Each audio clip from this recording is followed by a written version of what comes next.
tercera posición tenemos a Rocco 94. Ya como campeón de esta final tenemos a Juanjo. Un aplauso para él.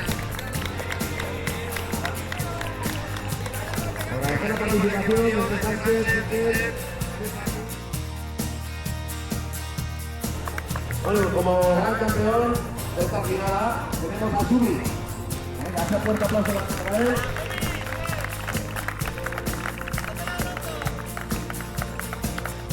Y bueno, agradecer la participación también de Juan Sánchez.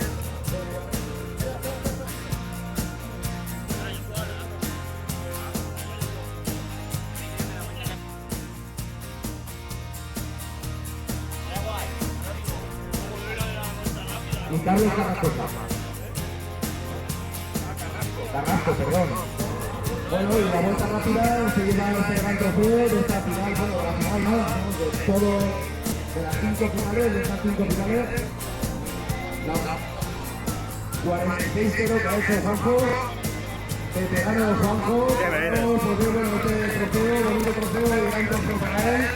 Va a entregar Mario Santos, va a entregar este trofeo. Un fuerte aplauso para ellos.